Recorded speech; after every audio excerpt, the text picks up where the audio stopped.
¿Y si las redes sociales no estuvieran destruyendo a la humanidad? ¿Y si el problema fuera mucho más incómodo? Cada día vemos insultos, peleas, humillaciones públicas, fanatismo político, cancelaciones y personas atacándose por pensar diferente. Muchos culpan a Facebook, Instagram, TikTok o X. Pero aquí aparece una pregunta inquietante. ¿Las redes sociales crearon el odio o simplemente lo hicieron visible? Porque antes de Internet ya existían las guerras, los linchamientos, las persecuciones religiosas, la propaganda, la corrupción y la violencia. La diferencia es que ahora millones de personas llevan una cámara, un micrófono y una plataforma en el bolsillo. Por primera vez en la historia, podemos observar en tiempo real lo que piensa la gente cuando cree que nadie la está observando. Y lo que estamos descubriendo puede no gustarnos. Tal vez las redes sociales no revelaron una sociedad enferma.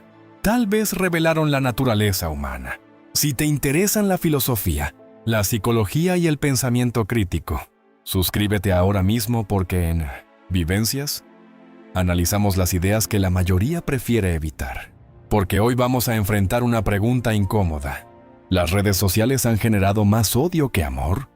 ¿O simplemente nos mostraron quiénes somos realmente? Hoy vamos a analizar una de las preguntas más incómodas de nuestra época. ¿Las redes sociales han hecho más bien que mal? ¿Han conectado a millones de personas y expandido el conocimiento humano? ¿O han convertido el odio, la manipulación y la división en uno de los negocios más rentables de la historia? Vamos a descubrir qué dice la biología sobre nuestro cerebro. ¿Por qué los algoritmos parecen premiar la indignación? ¿Cómo las tribus digitales están cambiando la forma en que pensamos? ¿Y por qué el amor, la amistad y la solidaridad también han encontrado en Internet un poder que nunca antes tuvieron? Veremos las ideas de psicólogos, filósofos y científicos que nos ayudarán a entender si las redes sociales están transformando la naturaleza humana o si simplemente están revelando algo que siempre estuvo ahí. Y al final responderemos una pregunta que puede cambiar por completo: la forma en que ves Facebook, Instagram, TikTok, X y cualquier otra plataforma. Si mañana desaparecieran todas las redes sociales del planeta, ¿desaparecerían también el odio, la manipulación y los conflictos? ¿O simplemente dejaríamos de verlos? Quédate hasta el final porque la respuesta probablemente no es la que imaginas. El cerebro no fue diseñado para Internet, para entender lo que las redes sociales están haciendo con nosotros. Primero debemos entender una realidad incómoda. Nuestro cerebro es extremadamente moderno para fabricar tecnología, pero sigue siendo increíblemente antiguo para procesarla. El ser humano pasó más del 99% de su historia viviendo en pequeños grupos. Nuestros antepasados no recibían miles de opiniones al día. No veían cientos de rostros en una pantalla. No estaban expuestos a noticias de guerras, escándalos, tragedias, celebridades, política y conflictos durante horas seguidas. Su cerebro evolucionó para sobrevivir en comunidades pequeñas donde la información era limitada y las amenazas eran inmediatas. Por eso existe algo llamado sesgo de negatividad.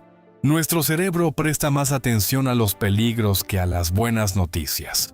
Desde un punto de vista biológico tenía sentido. Ignorar una fruta podía costarte una comida. Ignorar un depredador podía costarte la vida. Miles de años después seguimos cargando con ese mismo mecanismo. Por eso una publicación que genera miedo, ira o indignación suele captar más nuestra atención que una publicación tranquila y positiva. Ahora imagina ese cerebro ancestral enfrentándose a un teléfono inteligente, diseñado por miles de ingenieros, psicólogos y expertos en comportamiento humano. Es como poner un motor de Fórmula 1 en una carreta de madera. El resultado es predecible. Pasamos horas deslizando la pantalla. Buscamos notificaciones. Revisamos comentarios. Esperamos reacciones. Sentimos pequeñas recompensas emocionales cada vez que alguien aprueba lo que publicamos. No porque seamos débiles, porque estamos utilizando un cerebro diseñado para la sabana africana dentro de un entorno digital que jamás existió durante nuestra evolución. Pensemos en algo cotidiano. Una persona abre TikTok durante 5 minutos mientras espera una cita médica. 30 minutos después, sigue deslizando videos. No era su intención quedarse allí tanto tiempo, pero el sistema está diseñado para capturar atención de manera constante. Y aquí aparece una pregunta importante. Si nuestro cerebro reacciona naturalmente más rápido a las amenazas que a las buenas noticias, ¿qué tipo de contenido terminará dominando las redes sociales? La respuesta nos lleva directamente al siguiente capítulo. Porque si entendemos por qué el odio llama más nuestra atención que el amor, comenzaremos a entender uno de los secretos más importantes de Internet. De eso hablaremos en el próximo capítulo.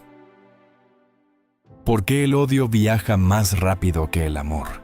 Existe una razón por la que una pelea en Internet puede alcanzar millones de personas en pocas horas, mientras que un acto de bondad muchas veces pasa desapercibido. No es casualidad. Tampoco es una conspiración. Es biología.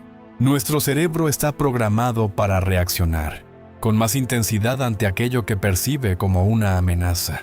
La ira, el miedo, la indignación y el conflicto activan sistemas de alerta que durante miles de años ayudaron a nuestros antepasados a sobrevivir. El problema es que las redes sociales descubrieron algo que la evolución ya sabía. Las emociones intensas capturan atención. Y la atención es dinero.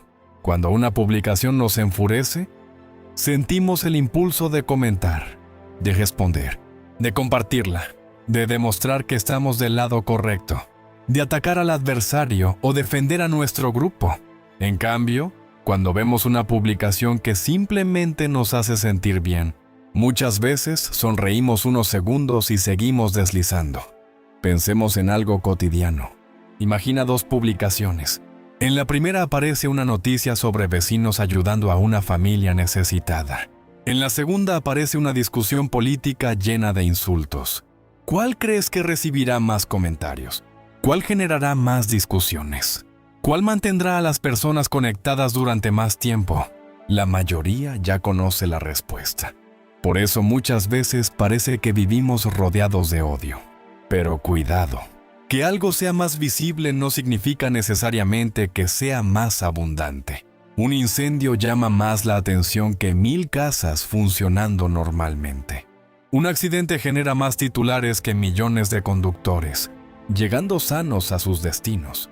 Las redes tienen un efecto parecido. Amplifican lo extraordinario, especialmente cuando provoca emociones fuertes. El filósofo alemán Arthur Schopenhauer decía que la atención humana es atraída con facilidad por el sufrimiento y el conflicto, porque ambos irrumpen en nuestra rutina y exigen una respuesta inmediata. 2 siglos después, Internet parece confirmar esa observación.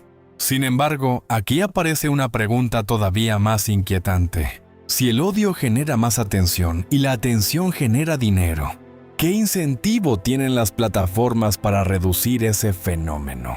Esa pregunta nos lleva directamente al corazón del problema, porque para entender realmente las redes sociales, debemos comprender que su producto principal no son los videos, las fotos ni los mensajes.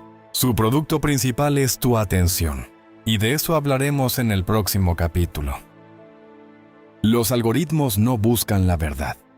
Muchas personas creen que las redes sociales muestran el contenido más importante, más útil o más verdadero, pero esa idea es falsa. Los algoritmos no fueron diseñados para buscar la verdad. Fueron diseñados para captar y retener tu atención. Esa diferencia cambia absolutamente todo. Un algoritmo no se pregunta si una información es correcta. No se pregunta si te hará mejor persona. No se pregunta si te ayudará a comprender el mundo. La pregunta principal es mucho más simple.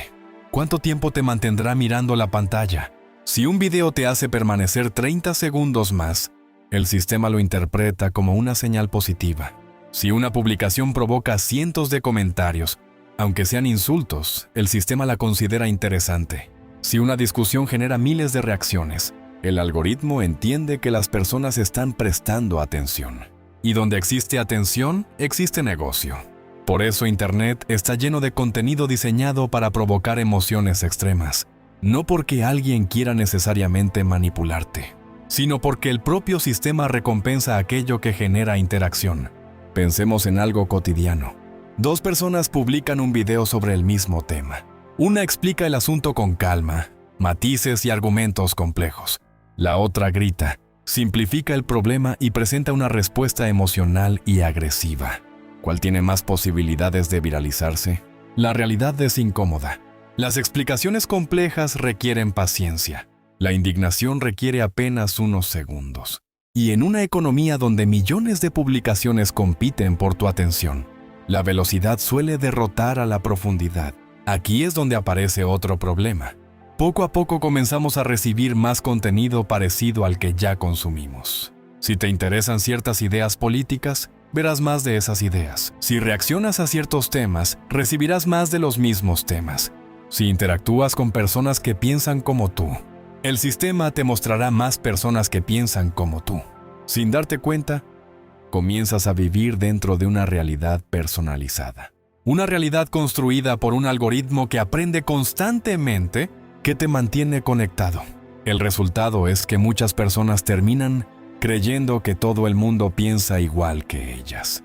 Y cuando descubren que existen opiniones diferentes, reaccionan con sorpresa, hostilidad o incluso desprecio, porque han pasado años viviendo dentro de una versión filtrada de la realidad. Pero eso nos lleva a un fenómeno todavía más peligroso.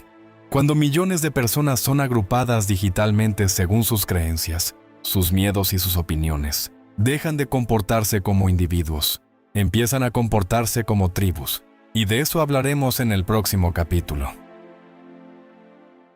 La economía de la indignación. Existe una frase que resume gran parte del problema de Internet. Si algo es gratis, probablemente el producto eres tú. Cuando utilizas una red social no estás pagando con dinero. Estás pagando con algo mucho más valioso: tu tiempo, tu atención y tus emociones. Las grandes plataformas viven de mantenerte conectado la mayor cantidad de tiempo posible. Cuantos más minutos pases mirando la pantalla, más anuncios pueden mostrarte. Y cuantos más anuncios veas, más dinero generan. Hasta aquí parece un negocio normal. El problema aparece cuando entendemos qué tipo de contenido mantiene a las personas conectadas durante más tiempo. La respuesta no suele ser la reflexión profunda, no suele ser la moderación, no suele ser la calma. Muchas veces son la ira, el miedo, el conflicto y la indignación. Por eso vemos titulares diseñados para enfurecerte antes de que siquiera abras el contenido. Por eso abundan los debates donde nadie intenta comprender al otro. Por eso las discusiones más agresivas suelen recibir más alcance que las conversaciones más inteligentes. La indignación se ha convertido en una mercancía. Y como toda mercancía rentable, existe un incentivo para producir más. Pensemos en algo cotidiano. Una persona publica un video diciendo que un tema es complejo y tiene muchos matices. Otra publica un video afirmando que todos los que piensan diferentes son ignorantes, corruptos o malvados. La segunda publicación probablemente recibirá más reacciones. No porque sea más cierta, sino porque provoca una respuesta emocional más intensa. Aquí aparece algo interesante. La mayoría de las personas creen que son inmunes a esta dinámica. Creen que los manipulados son los demás, pero la realidad es que todos somos vulnerables. Todos tenemos sesgos.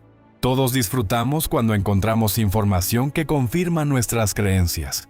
Y todos sentimos cierta satisfacción cuando vemos atacadas las ideas que rechazamos.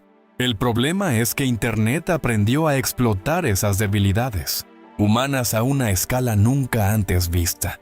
Por primera vez en la historia, existen sistemas capaces de analizar el comportamiento de miles de millones de personas y descubrir exactamente qué emociones generan más interacción. Y cuando una industria multimillonaria aprende qué te hace reaccionar, difícilmente dejará de utilizarlo. Pero la economía de la indignación no funciona sola. Necesita algo más. Necesita que las personas se agrupen, se identifiquen con un bando y comiencen a ver a los demás como rivales. Porque cuando aparece la mentalidad de tribu, el conflicto se vuelve mucho más poderoso. De eso hablaremos en el próximo capítulo. El efecto tribu digital. Mucho antes de que existieran los teléfonos inteligentes, los seres humanos ya formaban tribus.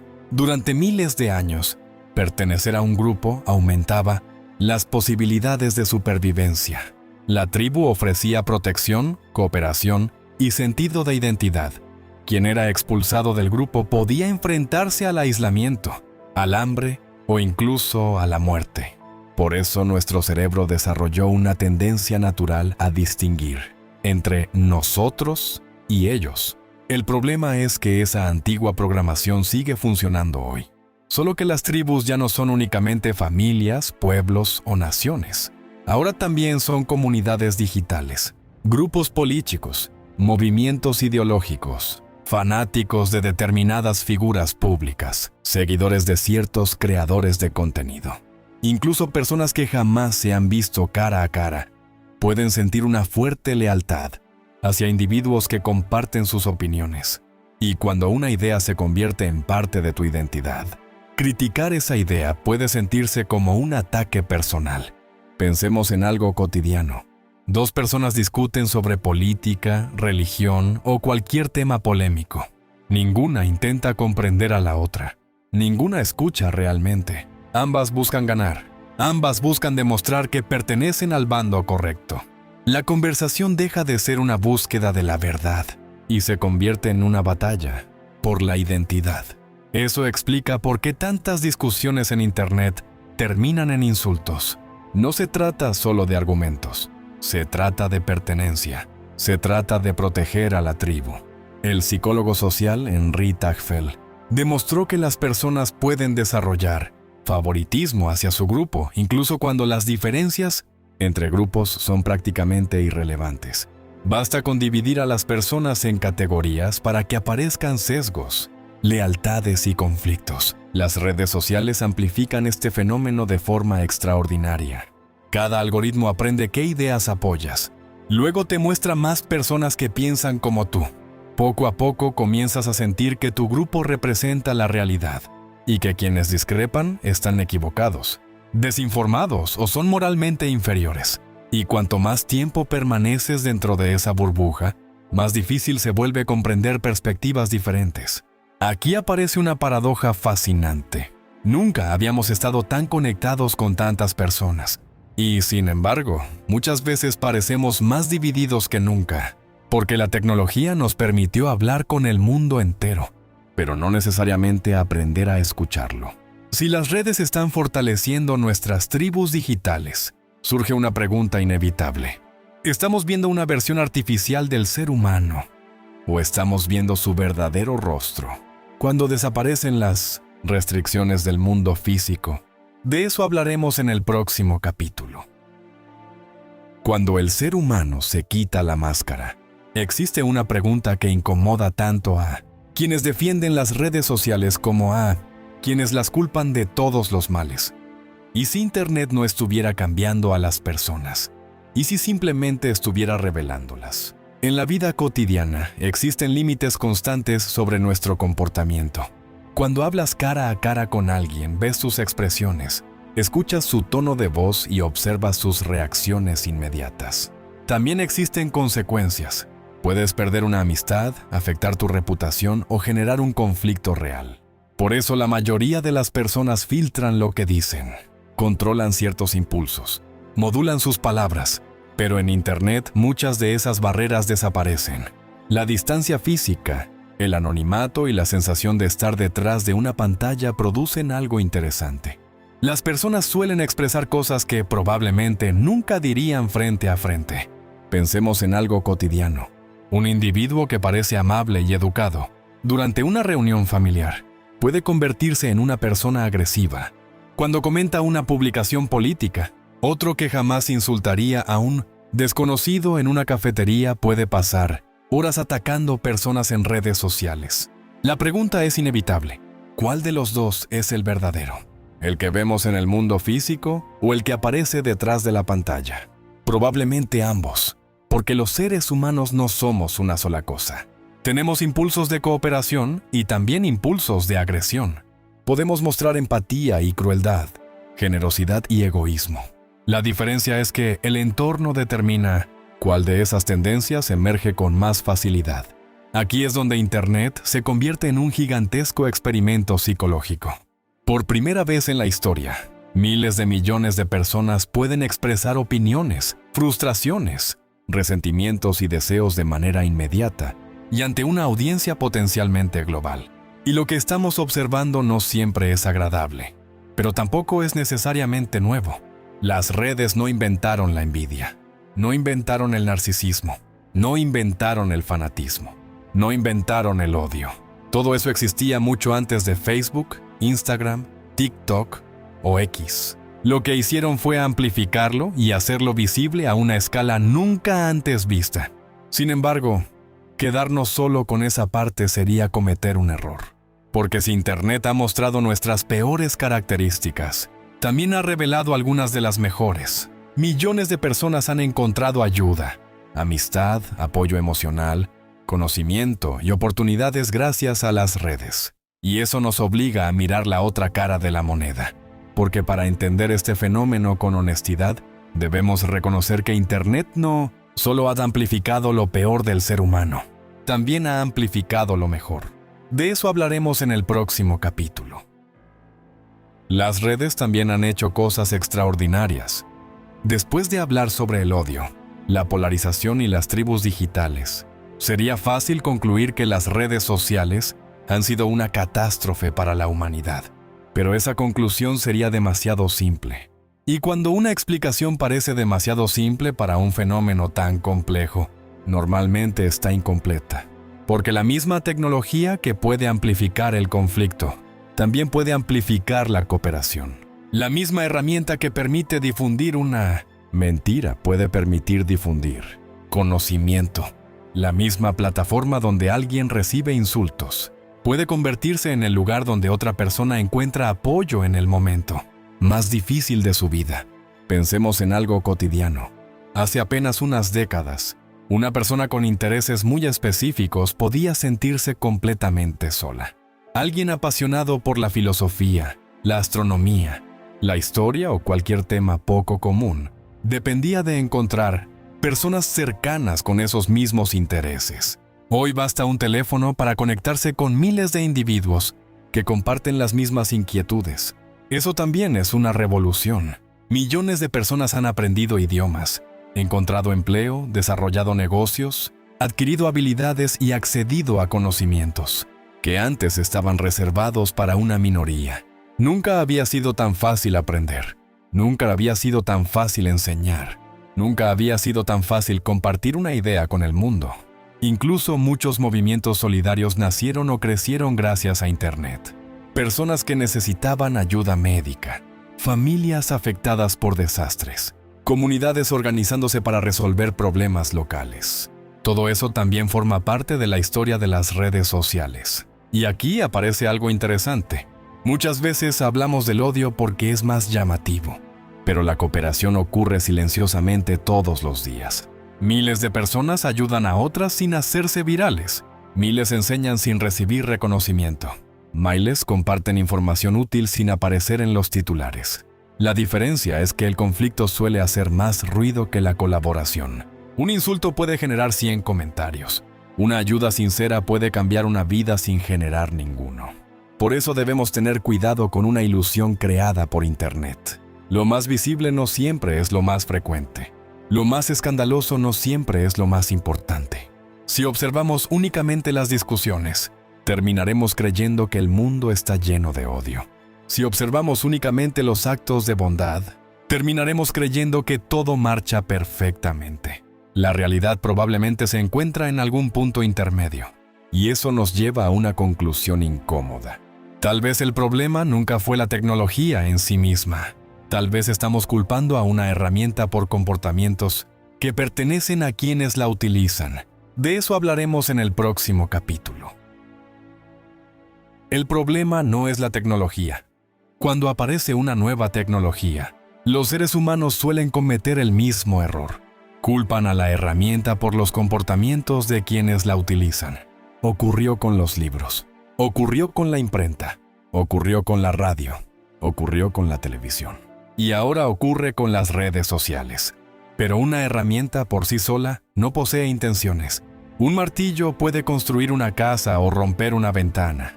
La diferencia no está en el martillo, está en la mano que lo sostiene.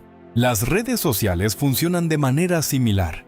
Pueden utilizarse para aprender o para manipular, para enseñar o para engañar, para conectar personas o para dividirlas. La tecnología amplifica capacidades humanas, pero no decide cómo serán utilizadas. Pensemos en algo cotidiano. Dos personas reciben exactamente el mismo teléfono inteligente. Una pasa horas consumiendo contenido que la enfurece, la distrae y la mantiene atrapada en discusiones interminables. La otra utiliza ese mismo dispositivo para estudiar, aprender habilidades nuevas, seguir cursos, desarrollar proyectos o mantenerse en contacto con personas importantes. El aparato es idéntico. El resultado es completamente diferente. Por supuesto, esto no significa que las plataformas sean inocentes. Los algoritmos influyen en nuestro comportamiento. Las empresas toman decisiones para maximizar beneficios. Existen incentivos económicos que favorecen ciertos tipos de contenido. Todo eso es real. Pero incluso reconociendo esos factores, seguimos enfrentando una verdad incómoda. Los seres humanos conservamos una parte importante de la responsabilidad, porque muchas veces consumimos aquello que criticamos, compartimos aquello que nos indigna, premiamos con nuestra atención el contenido que decimos rechazar. Y mientras eso ocurra, los algoritmos seguirán aprendiendo la misma lección. Danos más de esto. Aquí es donde aparece una reflexión interesante. Las redes sociales suelen ser descritas como un espejo, pero quizás esa comparación se queda corta. Un espejo simplemente refleja. Las redes hacen algo más, amplifican. Toman ciertas características humanas y las multiplican. La curiosidad se convierte en acceso ilimitado al conocimiento. La necesidad de pertenecer se convierte en tribus digitales. La búsqueda de reconocimiento se convierte en obsesión por la validación. La agresividad se convierte en guerras de comentarios. La empatía se convierte en campañas globales de ayuda. Lo que vemos en Internet no es una especie diferente. Somos nosotros mismos, pero con un megáfono. Y si eso es cierto, entonces la pregunta deja de ser tecnológica y se vuelve filosófica.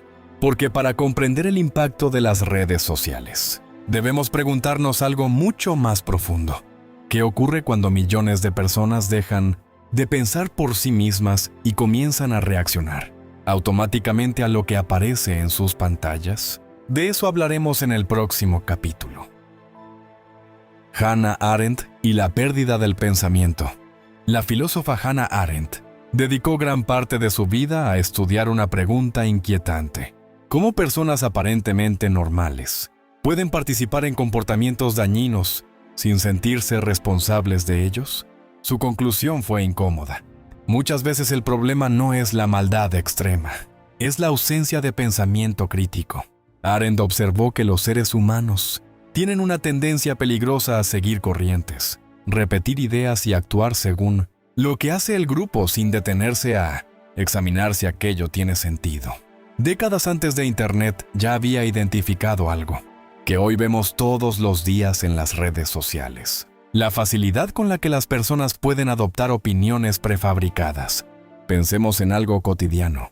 Alguien ve una publicación, no investiga, no verifica, no busca otras fuentes, simplemente comparte. Horas después, miles de personas están repitiendo exactamente la misma idea.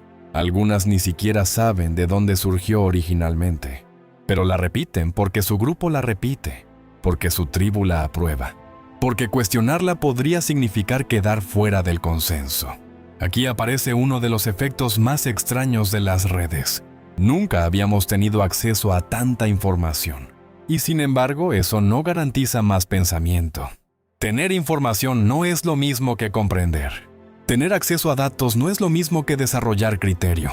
De hecho, en algunos casos ocurre lo contrario. La sobrecarga constante de contenido puede reducir nuestra capacidad de reflexión profunda. Saltamos de un video a otro, de una noticia a otra, de una polémica a otra. Todo ocurre tan rápido que apenas existe tiempo para detenerse y pensar. Y cuando dejamos de pensar, algo curioso sucede. Comenzamos a reaccionar. Reaccionamos a titulares. Reaccionamos a emociones. Reaccionamos a frases cortas. Reaccionamos a imágenes diseñadas para provocar una respuesta inmediata. Pero reaccionar no es reflexionar. Reaccionar es automático. Reflexionar exige esfuerzo. Por eso muchas plataformas favorecen las respuestas instantáneas, porque la reflexión requiere tiempo, y el tiempo de reflexión suele reducir la velocidad del consumo. Si algo nos enseña Arendt es que una sociedad que deja de pensar críticamente se vuelve mucho más vulnerable a la manipulación, al fanatismo y a las verdades cómodas. Y aquí llegamos a una pregunta fundamental. Si las redes sociales están modificando la forma en que prestamos atención, debatimos y pensamos, ¿estamos observando simplemente una nueva tecnología? ¿O estamos participando en el experimento social más grande que la humanidad haya realizado jamás? De eso hablaremos en el próximo capítulo. El experimento social más grande de la historia.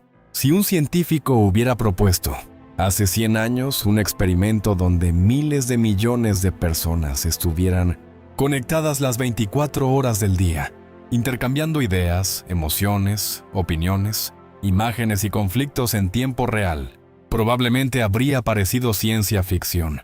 Sin embargo, eso es exactamente lo que ocurre hoy. Las redes sociales se han convertido en el experimento social más grande que la humanidad ha realizado sobre sí misma. Nunca antes habíamos tenido la capacidad de observar, casi instantáneamente, cómo se propagan las ideas, cómo nacen las tendencias, cómo se forman los movimientos sociales y cómo las emociones pueden contagiarse de una persona a otra a escala global. Pensemos en algo cotidiano. Una persona publica una opinión desde una habitación en cualquier parte del mundo. Horas después, esa idea puede haber sido vista por millones de individuos en distintos países, idiomas y culturas, algo que durante la mayor parte de la historia habría tomado años. Ahora puede ocurrir en cuestión de minutos. La velocidad de propagación de la información cambió radicalmente. Pero no solo cambió la velocidad, también cambió el alcance. Antes, una conversación quedaba limitada a una familia, una comunidad o una ciudad. Hoy puede convertirse en un fenómeno internacional. Y eso tiene consecuencias positivas y negativas. Las buenas ideas pueden expandirse rápidamente. El conocimiento puede viajar como nunca antes. La cooperación puede organizarse a gran escala. Pero los rumores, la manipulación y el fanatismo también pueden propagarse con la misma velocidad. La tecnología no distingue entre una idea brillante y una idea absurda. Ambas pueden viralizarse. Aquí aparece otra característica fascinante de este experimento. Por primera vez en la historia, las plataformas digitales recopilan enormes cantidades de información sobre el comportamiento humano. ¿Qué nos interesa? ¿Qué nos enfurece? ¿Qué compartimos? ¿Qué ignoramos? ¿Qué nos mantiene conectados? En cierto sentido, Internet se ha convertido en una gigantesca ventana hacia la psicología humana. Y lo que esa ventana muestra no siempre es agradable. Muestra nuestra curiosidad, pero también nuestros prejuicios, nuestra capacidad de cooperar, pero también nuestra tendencia al conflicto, nuestra empatía, pero también nuestra necesidad de pertenecer a una tribu. Por eso resulta tan difícil responder si las redes sociales son buenas o malas, porque al observarlas estamos observando algo más profundo. Estamos observándonos a nosotros mismos, y eso nos lleva a la pregunta central de todo este video. Después de años de redes sociales, algoritmos, viralidad, polarización y conexión global, ¿somos realmente mejores que antes? ¿O simplemente hemos encontrado nuevas formas de expresar las mismas virtudes y los mismos defectos de siempre? De eso hablaremos en el próximo capítulo. ¿Somos mejores o peores que antes? Después de todo lo que hemos visto, es tentador buscar una respuesta simple. Decir que las redes sociales han arruinado a la humanidad, o afirmar que han mejorado el mundo. Pero la realidad rara vez es tan sencilla, porque cuando observamos con atención la historia humana, descubrimos algo importante. La agresividad no nació con Internet. Las guerras existían mucho antes de Facebook. La manipulación existía mucho antes de TikTok. La propaganda existía mucho antes de X. La desinformación existía mucho antes de Instagram. Los seres humanos siempre han sido capaces de crear conocimiento y de difundir errores, de construir y de destruir, de cooperar y de enfrentarse. Lo que ha cambiado no es necesariamente nuestra naturaleza. Lo que ha cambiado es la velocidad y la escala. Hoy una idea puede recorrer el planeta en cuestión de minutos. Un rumor puede alcanzar millones de personas antes de ser desmentido. Un acto de bondad puede inspirar a desconocidos en distintos continentes. Y un conflicto local puede convertirse en una discusión global. Pensemos en algo cotidiano. Hace 30 años podías pasar semanas sin escuchar una opinión política, diferente a la de tu entorno inmediato. Hoy puedes recibir cientos de opiniones distintas en una sola mañana. Eso tiene ventajas evidentes. Nos expone a perspectivas nuevas. Nos permite aprender de personas que jamás conoceríamos físicamente. Pero también tiene un costo. La sobreexposición constante puede generar cansancio, ansiedad y una sensación permanente de conflicto. Aquí aparece una paradoja fascinante. Nunca habíamos estado tan conectados y nunca habíamos sentido tantas veces que vivimos en mundos distintos. Algunos culpan a la tecnología, otros culpan a los algoritmos, otros culpan a la política, pero quizá la explicación más incómoda es otra. Tal vez las redes sociales no hicieron a la humanidad mejor ni peor. Tal vez simplemente hicieron más visibles tanto nuestras virtudes como nuestros defectos. Porque Internet no creó la empatía, pero permitió que una persona ayudara a otra al otro lado del planeta. Internet no creó el fanatismo, pero permitió que millones de fanáticos se encontraran entre sí. Internet no creó la inteligencia, pero tampoco creó la estupidez. Amplificó ambas. Y aquí llegamos al punto más importante de todo este debate. Si las redes sociales son un amplificador de lo que ya somos, entonces la verdadera pregunta no es tecnológica, es humana. Y esa es precisamente la pregunta incómoda con la que cerraremos este recorrido. De eso hablaremos en el próximo capítulo. La pregunta incómoda que nadie quiere hacerse. Hemos hablado de algoritmos, de tribus digitales, de atención, de odio, de amor, de filosofía y de psicología. Pero después de todo ese recorrido, queda una pregunta que muchas personas prefieren evitar, porque obliga a mirar hacia afuera y también hacia adentro. La pregunta es esta: si mañana desaparecieran todas las redes sociales del planeta, ¿el mundo se volvería automáticamente mejor? Muchos responderían que sí. Pero la historia nos obliga a ser más cautelosos. Las guerras existían antes de Internet. La corrupción existía antes de Internet. Los prejuicios existían antes de Internet. Las campañas de manipulación existían antes de Internet. Los conflictos religiosos, políticos y culturales existían mucho antes de que apareciera el primer teléfono inteligente. Entonces quizás estamos apuntando al lugar equivocado. Quizás el problema no es únicamente la herramienta. Quizás el problema es que las redes sociales nos obligaron a observar aspectos de la naturaleza humana que antes permanecían ocultos. Aspectos que siempre estuvieron ahí. La necesidad de pertenecer, la necesidad de tener razón, la necesidad de sentirnos superiores a quienes piensan diferente, la necesidad de ser vistos, escuchados y aprobados, pero también la capacidad de cooperar, de aprender, de enseñar, de ayudar a desconocidos, de crear comunidades y amistades que hace apenas unas décadas habrían sido imposibles. Las redes sociales son una especie de espejo amplificado, y como ocurre con cualquier espejo, algunas personas se sienten cómodas con lo que ven, otras no, porque cuando observamos Internet, no estamos viendo solamente una tecnología, estamos viendo una versión ampliada de nosotros mismos, con nuestras virtudes, con nuestros defectos, con nuestras contradicciones. Aquí es donde aparece una reflexión que considero fundamental. Las plataformas seguirán cambiando. Los algoritmos seguirán evolucionando.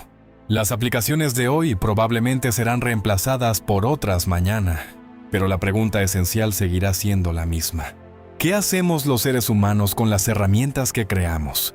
porque ninguna tecnología puede sustituir el pensamiento crítico. Ningún algoritmo puede reemplazar la responsabilidad individual. Y ninguna red social puede decidir por nosotros qué tipo de persona queremos ser. Tal vez la pregunta correcta nunca fue si las redes sociales han generado más odio o más amor. Tal vez la verdadera pregunta es otra. ¿O qué había dentro de nosotros antes de que tuviéramos un micrófono capaz de llegar al mundo entero?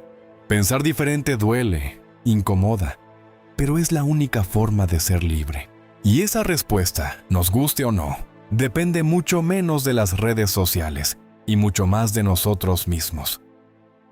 Hemos llegado al final de este recorrido y, si algo queda claro, es que la respuesta no es tan simple como muchos quisieran. Las redes sociales no son ángeles ni demonios, no son la salvación de la humanidad.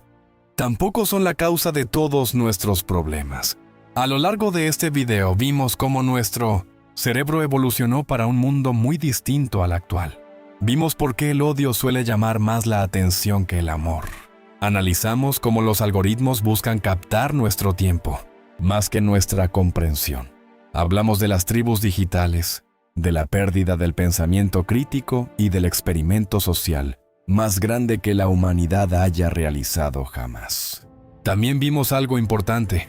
Las redes sociales han amplificado la desinformación, el fanatismo y la polarización, pero también han amplificado el conocimiento, la cooperación y la posibilidad de conectar con personas que jamás habríamos conocido de otra manera. Por eso, después de todo este análisis, mi conclusión es sencilla. Las redes sociales no crearon una nueva naturaleza humana, amplificaron la que ya existía. El mismo ser humano que ayuda a un desconocido puede insultar a alguien detrás de una pantalla. El mismo ser humano que comparte conocimiento puede compartir una mentira. El mismo ser humano capaz de construir una comunidad puede destruir una conversación. Internet no inventó ninguna de esas conductas, las hizo visibles. Y quizá esa sea la lección más incómoda de todas. Durante años hemos discutido si las redes sociales son el problema, pero tal vez la verdadera pregunta sea si estamos preparados para manejar el enorme poder que pusimos en nuestras propias manos. Porque una herramienta capaz de conectar a miles de millones de personas también puede amplificar nuestros errores a una escala sin precedentes. Y ahí es donde entra la responsabilidad individual. Pensar antes de compartir, verificar antes de creer, escuchar antes de atacar, reflexionar antes de reaccionar. Puede parecer poco, pero en una época dominada por la velocidad, detenerse a pensar es casi un acto de rebeldía. Si este video te hizo reflexionar, compártelo. Tal vez alguien más necesite escuchar estas ideas. Déjame tu opinión en los comentarios. ¿Crees que las redes sociales han hecho más bien que mal? ¿O simplemente mostraron quiénes somos realmente? Y si disfrutas este tipo de contenido sobre filosofía, psicología, biología y pensamiento crítico, suscríbete al canal y sígueme en todas mis redes sociales. Los enlaces están disponibles en mis perfiles. Esto es Vivencias. Y recuerda, pensar diferente duele, incomoda, pero es la única forma de ser libre. Esto es Vivencias. Hasta el próximo video.